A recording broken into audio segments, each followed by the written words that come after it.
Jay here, Stretford, Paddock. That's Joe Smith. Listen to these words. Listen very carefully. Arsenal 2, Manchester United 3. And do you know what? It shouldn't even be 3 because 2 of those goals should have counted as more than just a goal. They should have been double. They should have been double because what we have just witnessed is absolutely phenomenal. Get involved in the chat and the comments. We are live. Hit that like button as well. We are going to talk for probably the next 7 hours about that result because, Joseph, I'm still on a bit of a high, bro. Honestly, this is bringing back distant memories. We went into this game and thought, me and you were chatting and thought, we can get a result. There's no reason why this team can't build on what we're doing against City. We can go for it. You know, you stuck with the same team. You think, okay, the game started off, if I can cast your mind back to what seems like an eternity ago. The game started off, and United, for the first 20, 30 minutes, weren't really at the races. And you start worrying, don't you? We're on the watch along, you're thinking, what is going on here? Like, this isn't United. Then we got a little bit better with it. Arsenal get a goal. Arsenal had this record until today of 24 times they've gone ahead. I think, is it under Arteta? This season. This season, sorry, forgive me. 24 times they've gone ahead, 24 times they've won. So you fear the worst. And then we get a bit of a... The only lucky goal we scored today was when Zubimendi decided to help us out. Lays it on for Mbeumo. But that first half hour, what were you thinking? Was you thinking, like, this is going to be a long day at the office? What were you thinking? It wasn't a great first half an hour, but the thing for me was we've had bad first half an hours where we are all over the place. where Saka's in behind Luke Shaw, or Salah's in behind Luke Shaw, or, you know, Dallow's getting spun round by his winger, whoever it may be down the years against Arsenal, against other teams. In terms of bad half an hours, that was a pretty good one, where they had one shot on target in the whole half an hour. So yes, we weren't quite at the races in terms of making chances as consistently from the first whistle to the last as we were against City.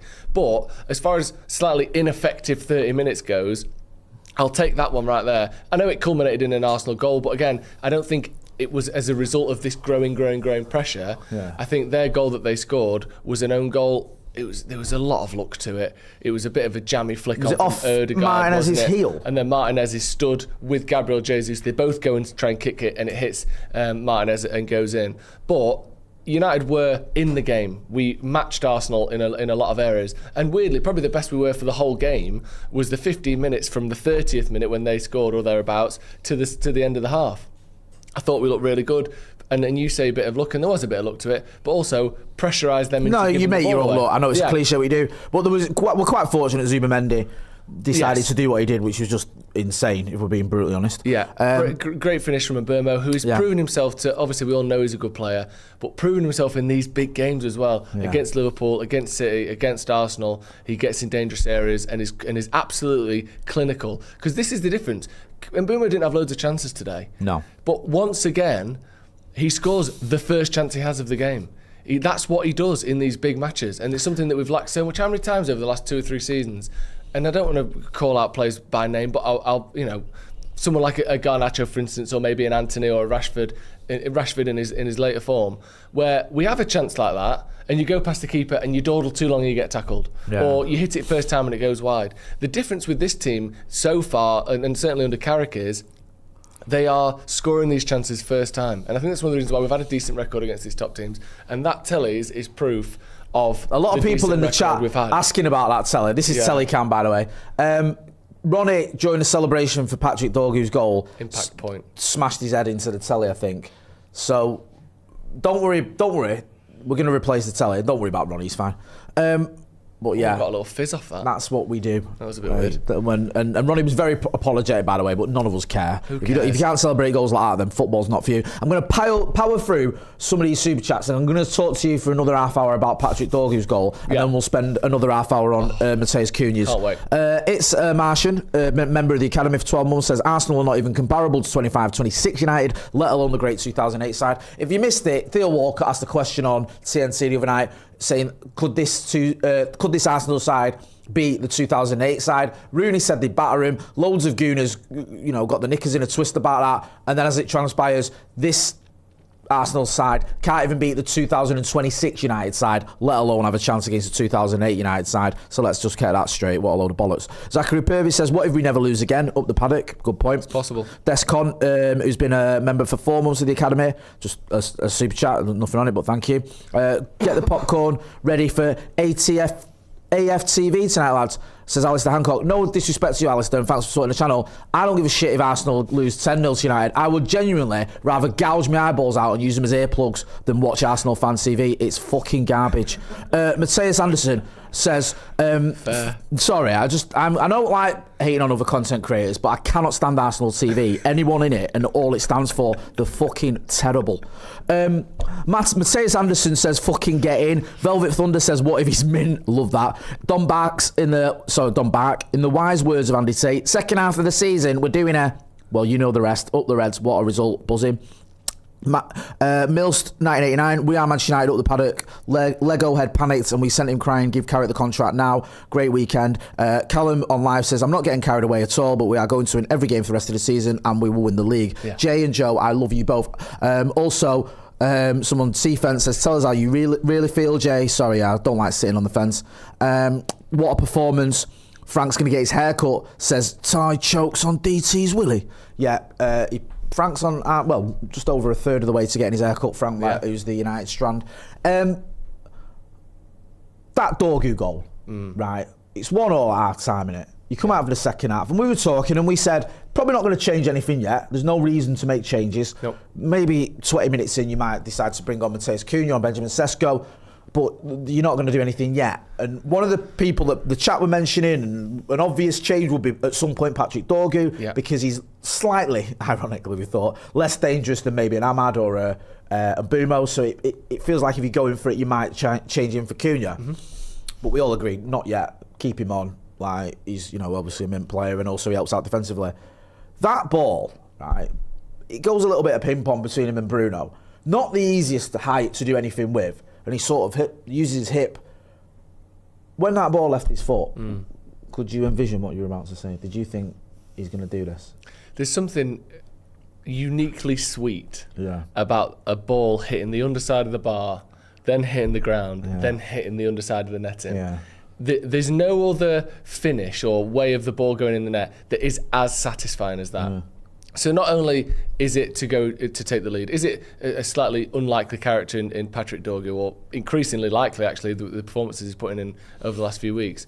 But not only is it against Arsenal, but for it to go in like that is just the best anything can be. That is one of the, it's probably going to be United's goal of the season, I'd have thought, unless the one that won us the game beats it to it. But it is a phenomenal finish. And a finish as well.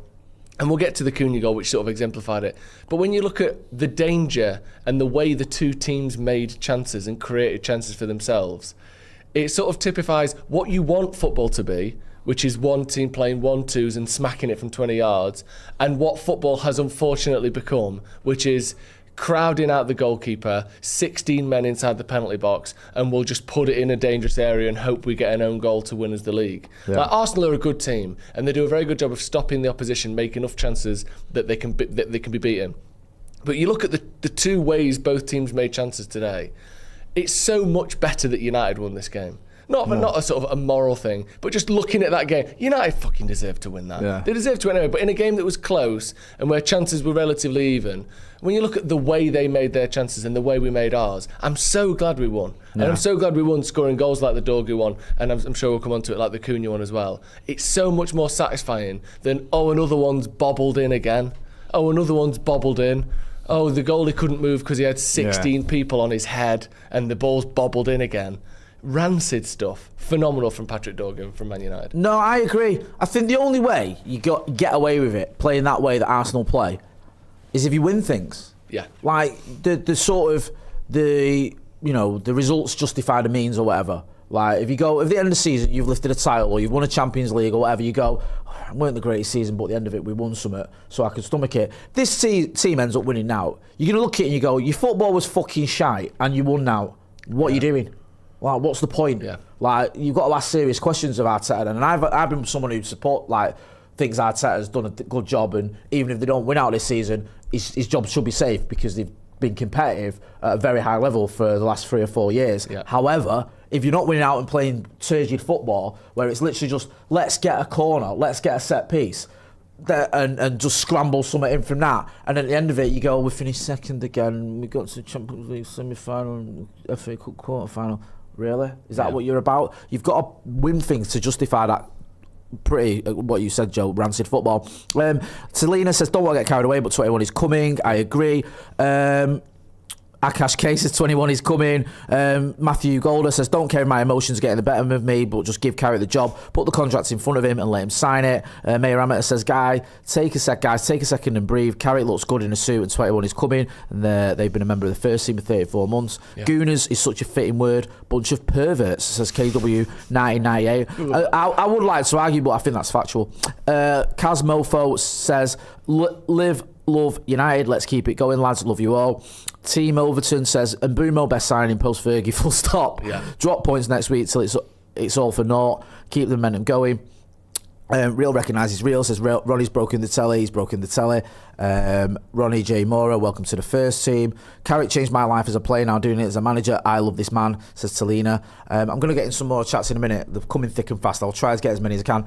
Joseph, Michael Carrick. Yeah. We'll get to Cunha's goal in a minute. I just want to go talk about Michael Carrick. I've got a mate, right, called Jay Juniper, shout out to him. This isn't you, is it, in the mirror? No. Different Jay. Different Jay.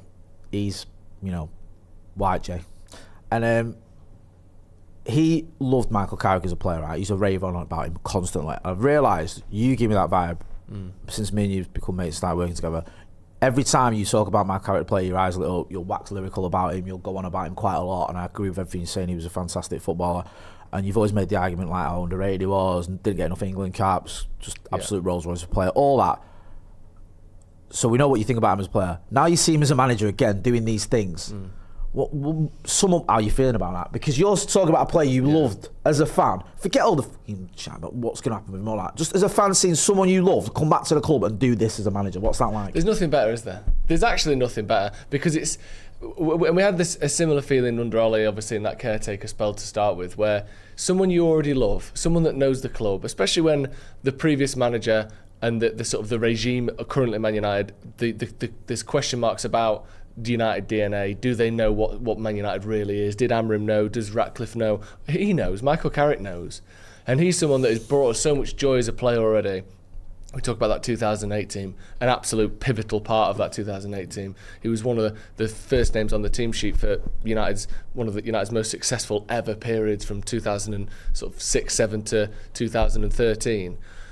He's a sensational player, and whatever he's doing as manager, because it isn't a coincidence. We never really know, and this was one of the things when Amram was here. You don't really know why you're losing. You don't really know why these sorts of games that could have gone either way were going against us every time. And we don't really know. The City game's different because we just battered them. But games like today, why is it that we won this? Why is it that Cunha's shot went in today when it could have hit the keeper or it could have hit the defender? You never truly know. But it's real, and it does happen, and momentum can happen. And managers can suit certain clubs. So to just see him doing this, having the opportunity to do it, and then succeed in the way that we all hoped he would, and success isn't 2 games, but 2 out of 2 is all you can ask for. It's amazing. And this is, as a football fan, the sort of thing you live for, where you've got someone that represents the club properly, playing the way you want to, and you're winning games. You can't really ask for any more than that, other than winning titles and stuff, which is obviously the end goal. But after 2 games, it couldn't have been any better than this. We just have to enjoy how perfect these 2 games have been. It's just amazing, isn't it? How do you feel? No, I listen. I always loved Michael Carrick, and there we go. And it is nice to see him back at the club. I wanted him back. I thought it made sense to bring him back. I agree what you say. United DNA and what I've known the club and all that, it takes you so far. But I felt like we needed a bit of that. After Amram and after half of Main Road already had arrived at the club and had a job here, you want someone who's a bit United in the role. And it felt like less of a... I'm not just saying this, I said it at the time. Going to Ollie, who'd been sacked, felt a bit more like going backwards and bringing out Carrick, who'd had 3 games done well and then moved on. Yeah. It didn't feel the same. That's not a diss on Ole Gunnar Solskjaer, because I love him to bits, but it felt like a little bit more like we were moving forward with Michael Carrick, if that makes sense. And those 2 results, you can argue about the City game and go, well, maybe, he's, players come back from AFCON and Harry Maguire comes back. He's got a bit fortunate there with players coming back, and it's at Old Trafford, the crowd are up for it. He's brought in Mainu, which is an obvious move, and all the rest of it. And you can, if you wanted to, and I don't, but if you wanted to make some sort of excuses for it, to go to the Emirates, to beat them, to score 3 goals against them, to concede 2 goals that you concede and bounce back from it, to put in that performance the way that we did, you have to give him his flowers. Yeah. You can't ignore that. He got it spot on again. And it ain't a coincidence, and brings me nicely to my next question, that one of his substitutes gets the winner. Yeah. He knows what he's doing, this guy. He knows United. He knows what he's doing with this group of players, and he's getting some out of him that most managers, I think, nearly all managers couldn't. It's just great to see, and it just feels so good being a United fan at the minute compared to how it felt pretty much for the last post FA Cup final, to be honest with you. Post FA Cup final, it's been minging. We've had some moments. We've won at the Etihad, we've won at Anfield. I'm not saying it's all been doom and gloom, but let's be honest. I think the best two performances, and I might sound like I'm being hyperbolic, but I'm being genuine, performance-wise, the best two performances I've seen at least post the FA Cup final, have been under Michael Carrick. I think they have. I mean, the Lyon game had a special moment, but in terms of the performance, he's just smashing it, bro. Yeah. He really is. The City one is one of the best performances I've seen in a decade from United, maybe the best. That tonight, like I said, we never win there in the league. No. And last season, again, give Amorim some credit, we did win in the FA Cup against Arsenal, but it didn't feel like penalties that. for starters, so it wasn't a 90-minute win, and it was. We had a bit of a makeshift side. They did. Yeah. Bit of a battle. No, I'm not taking anything away from someone getting a win. It was a win, but that today was something against a very, very good side in this league. You can argue. The only argument about this league is whether City or Arsenal are the best team in it, and we've beaten both. Yeah. So you're not going to say it's Villa. Like, let's be real. Regardless of whether you think City are the best team or Arsenal the best team, Michael Carrick in his 2 games has beaten them both. And we've struggled all season. It's not easy just to turn it around. Well, it took Amorim 12 months to get back-to-back wins. Which says its own thing, doesn't it? And he's done it in 2 games against the 2 most difficult opponents you can literally have.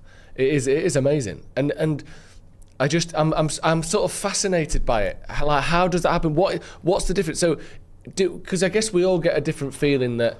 I mean, toward the end, he did bring Mazraoui to try and shut up shop. We went to 5 at the back at the end for the last 10 minutes or so after Cunha got the goal. But up until then, it felt as though our task was to win the game. That felt like it was the ambition and what the manager told the players to go out and do. How do we win today? Not how do we not lose? And I don't actually think Amorim was that much of a defensive coach. But when you make a substitute and you sub off 2 of your centre-backs for 2 more centre-backs when the game's in the balance, you think, What does that do to try and win you a game? You're bringing on Cunha, you're bringing on who else was it that we brought on? Sesko as well. We've ended the game, or certainly up until the 3rd goal, we've got a more attacking team than we started with because we didn't even have a known striker on to start with. You end with one, you end with 2 wingers, and Dorgu, who's a left back who can play left wing, he comes off for ends up being Cunha out there, who is an out and out attacker. So the whole feeling of the performance is, how do we beat Arsenal? What do we have to do to win this game? And especially against an Arsenal team that are going to start feeling the nerves. You're in the second half of the season now. You've got to go and win the Premier League. It doesn't come to you. You have to run towards it. And when those moments were sort of hanging in the balance and it could go either way, Carrick does things that proves he wants to beat Arsenal. Not how can we get a draw and how can we get a point. It's amazing from Carrick and from the players as well, because the energy and the effort has been absolutely sensational from all of them. Sorry, I was just seeing Lisandro Martinez. Someone had I think it was an Argentina flag with Martinez's face on it, and he climbed into the crowd basically to give him a hug and a kiss, and it was like the positivity at the minute around this club and this team from what it was, and some of the reasons you've just touched on there is just unbelievable, and it's so sort of refreshing because the last sort of, especially the last few months, it's been horrible. It's been so toxic and argumentative, and I get it, people are annoyed, and you've got people that are sort of saying give the manager time, and then you've got people saying are you deluded, he's not good enough, and it's just became, the fan base became very divided, the football wasn't good enough, and we try, you try and get that balance of being optimistic but being realistic. And it's like, you're watching games like a draw at home to Wolves, and it's difficult to get any positives out of it, losing at home to Everton, 4-4 at Bournemouth. I remember me and you trying to sort of be positive about that and go, well, the signs there and all that. And you do try that, but it's a slog. And as a fan, it's just, Jesus Christ. And even post Amorim, I'm not having to dig it down Fletcher, but I took my kids to the Brighton game, you get knocked out of the FA Cup, and you're like, do you know what I mean? Like, is this ever going to turn around? You start getting proper deflated. But Michael Carrick, since he's come in, He's just absolutely. What do you think he's absolutely done? Smashed it. Because in terms of the sort of United DNA type situation, him and Fletcher aren't. They both should have a knowledge and an understanding of that. And not that we were that bad under Fletcher, but we were. We lost to Brighton. We was at a draw with Burnley. I think to be fair to Fletcher, and Mbeumo and Ahmad coming back was huge for Maguire Carrick as well. Maguire, that's 3 players that I don't think we win either of those games we've won under Carrick without those 3. I agree. So I've got to give Darren Fletcher some sort of leeway there because they are 3 phenomenal players who've been phenomenal in those 2 games. Sorry, Mbeumo's scored 2 goals in those 2 games, and Ahmad's been absolutely outstanding. Do you know what I mean? So I don't want to downplay them. I think that's, to be honest with you, that's a huge part of it. Yeah. I think also as well, it's just easier as a squad, as a club, as a fan base, as everything, knowing you've got a manager in to the end of the season. If you're coming in for 2 games, it's a bit substitute teachers here. Yeah. You know what I mean? I'm not saying the players aren't motivated or whatever, but it's not like, right, this is it. Do you know what I mean? It's a bit like, right, okay, yeah. You know what I mean? And also, if I'm going to be kind towards Darren Fletcher, he didn't win those games, but very unlucky against Burnley. We should have won that one, to be fair. They had 1 shot and scored 2 goals. Yeah, the Brighton game wasn't good enough. And I don't even know how much you can put that down on a manager, because I think far too many good players didn't turn up in that game, which they've got to take a look at themselves. But I think for Carrick, you talk about those 3 players coming in. You look at Kobbie Mainoo, he wasn't getting a start under Ruben Amorim. He's been very good in those 2 games. You look at as well, just the sort of the knock-on effect of that City win can have going into a game against Arsenal, because then you've had that performance where you've not just won, you've smashed them really. Yeah. It should have been 4 or 5-0. And you can go to the Emirates thinking, you know what, we can do this today. Yeah. We play like last week, we'll win. How many times did Amorim have that to fall back on? If we play like that last week, we've lost. Yeah, is it? Right. Do you know what I mean? You better not play how you did last week. That's the team talk. He can't the only time he had that maybe was that 3-game winning spell where we beat Liverpool, Sunderland and Brighton, where he could kind of go, you know what, and then that fizzled out. Yeah. So that just helps. It just does, and I just feel like the players have responded, the fans have responded, and Michael Carrick's just getting it all going. We'll get into some of the comments in the chat, and then I'll just try to get you on a couple of points for a wrap up. I loved Carrick, up the Paddock, up the red, says Ross Daniel. Who had a mad one and twatted the TV? P.S. Carrick is better than Arteta. It says Alex Buckingham, who's been a member of the first team for 62 months. It was Ronaldo Brown, and we don't blame him. Also, I don't know, we've got a little bit of... Sorry. Get the popcorn. Oh no, sorry, I think I've read some of these. I'll go down to near the bottom. Deadbug UK says Cunha, Dorgu, Bruno, etc. will get plaudits, but some respect on Senne Lammens' name, please. This lad at 23 has some maturity and calmness. I'm going to get you on him in a minute. Puppy Parade, picture day with my 5-year-old daughter's team. Then we watched the game in a pub and chanted, "You seen United, now fuck off home." What a great day. Love that. Super chat from a bet I won with an Arsenal fan says Furs and Wang Zhang. Thank you. Ross Daniel says I loved Carrick. Also, I've already read that. Also, what a fucking win, boys, says X-Rec. Wenger out, says Michaelinho. Zahir Husnu says Amorim broke the TV. Do you remember when that happened? Martin, well, just loads of chats. Yeah, Cunha, great goal. Yeah. Just a player that came on against City and was phenomenal. Yeah. And he's done it again, hasn't he? Did against Liverpool as well. I'm getting almost Ole Gunnar Solskjaer vibes from him. Like, he might be breaking a rod for his own back, this lad. Yeah, he's brilliant. You're like, every time, I don't want to keep you on the bench, Mercedes, but every time you come on, you're amazing. He's so good off the bench that we might have to keep you down. Would be a fool to start you, really. Yeah. He's great. And I think he's a really good player. I think he wasn't getting the goals he deserved early in the season. I think he's got a few in his last sort of 6 or 7 now, which is good. And he got an assist against City as well, didn't he? Or actually, it was ruled out technically. But he's shouldn't have been. By the way. Shouldn't have been. But he's a very good player and someone that in those areas, I think that as the ball was rolling, he had too much space. Ronaldo Brown said it on the watch along. This is what you do, kind of thing. Go, strike it from there, because he's got similar action to Bruno, the way he hits the ball in those areas, 15 to sort of 25 yards out, and basically side foots into the bottom corner. He's got a good whip and pace on it, but he just finds the accuracy, bends it around the defender, and Raya's got no chance. And he's fantastic in those last few minutes as well. He'll get the ball, turn away from one, knock it into space, go down under some contact and win a foul. He ends the game well. And Senne Lammens, who you mentioned as well. I can't believe that, we were talking before, like, there was a spell where Onana and Binder were just going back and forth with like some of the worst performances we've ever seen. Well, we mentioned it, didn't we, the beginning of the season, because the rumours and reports were beginning of the season that Amorim had told Onana, "You're my guy, you're number one, you're going to come back." Arsenal's first game of the season, and this is where I feel like the first signs of maybe Amorim sort of just being a bit confused at times sort of crept in, where it was like, Onana's actually is available and he's fit, but he's not going to be starting. Yeah. And it was Binder as a bit of a stinker against Arsenal. To be fair, it's just the one mistake, but it's a costly mistake, costs us a game. Doesn't do much better against Fulham. He's all over the shop. You bring in Onana for the Grimsby game, and he just absolutely shits the bed. Woeful. Yeah. Just terrible. Like, just one at the near post, another one he just drops.